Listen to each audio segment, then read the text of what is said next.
Well, now we go from offshore to inshore to do a little clamming. Clamming on Long Island is a tradition that dates back to the native Indians. Rory McNish will show you how to clam, what you'll need, and where to go. Well, maybe where to go. Thanks, Kim. Well, as you know, I'm usually behind the camera, but today I'm stepping out to do something I really enjoy, and that's go clamming. We're so lucky to live in an area that still has a decent amount of shellfish. Cornell Cooperative Extension's marine program has been restoring shellfish on Long Island for over 25 years, and I have produced stories related to their restoration projects. And today I'm going to benefit from those efforts. Now we're almost ready to clam.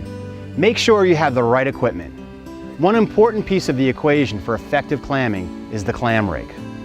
However, this is not 100% necessary, and I'll tell you why when we get to clamming. Make sure you have something to put your clams in. I use this nice floating tray. It has rungs that are spaced far apart enough that if a clam does fall through, it's not of legal size. Also, if you want to bring any clams back with you, you should definitely take a bucket. I like to wear water shoes to protect my feet, a hat, and remember the sunscreen. You also want to bring a clam knife with you and a little clam sauce just in case. There's a couple of things you must do and understand before you go clamming. First off, you need to have the proper permit. I live in South Old Town, so I needed to go to my local town hall to get just that. Well, that was easy. All I had to do was give them my driver's license and pay $5, and here it is. They also give you information regarding creek areas in South Old Town that are open and closed. You also need to make sure that after a rainfall event, that the creeks they say are open haven't been closed because of stormwater runoff. And that number is area code 631-765-3912. This information will also tell you how many clams you're allowed to take. And for a non-commercial clammer, no more than 100 clams a day. So let's go and find a good spot. Out of the creeks that were open, I chose Cedar Beach Creek. I felt that I'd have a better chance of getting my quota here. And it's really easy access to walk in along the parking area and to walk into the creek. Now there's a sense about where the clams are. So you gotta kind of go with somebody that's been clamming, or they're willing to tell you a little bit more about where the clams are. But I gotta go out and rake a little bit and see what we have here today. So we found a good spot. I'm all set up. I got my my clam rack here, and been clamming already, and I got some clams. But the key thing is with your rake, you've got these teeth that as you scrape the bottom will hit on a clam, and when you do, it'll either bump up and you'll hear it like scrape, it'll make a noise.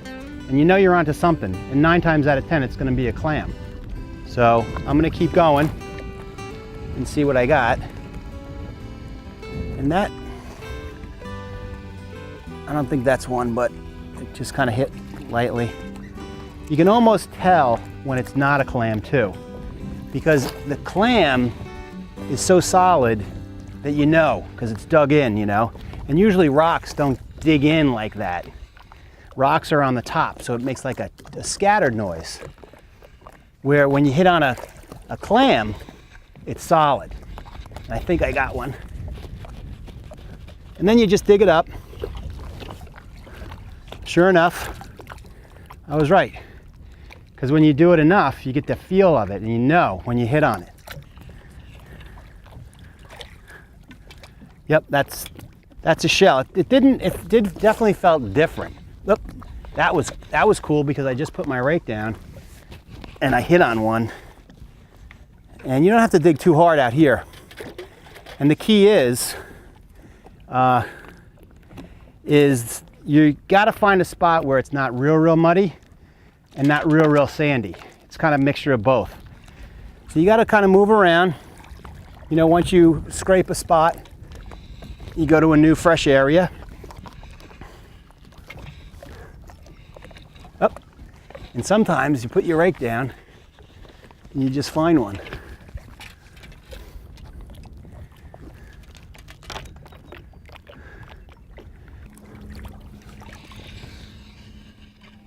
Up. Oh, that might be one. Up. Another one.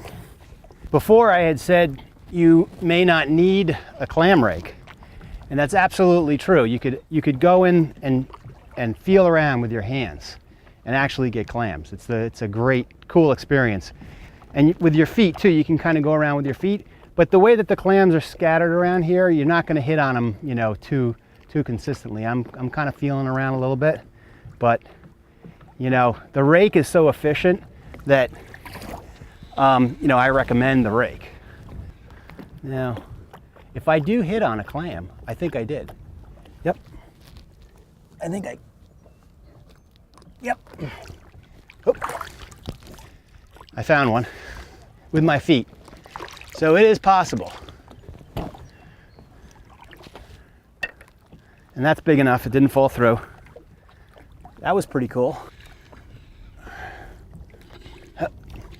Oh, one more, let's get one more and call it a day. Didn't quite reach my 100, but I bet you I got 60 at least.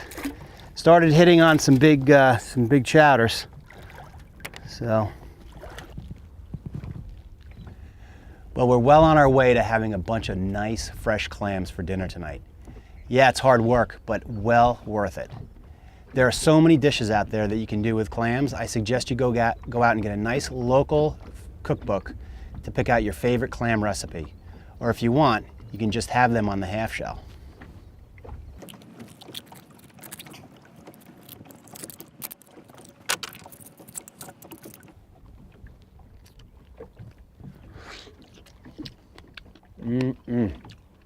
That's good.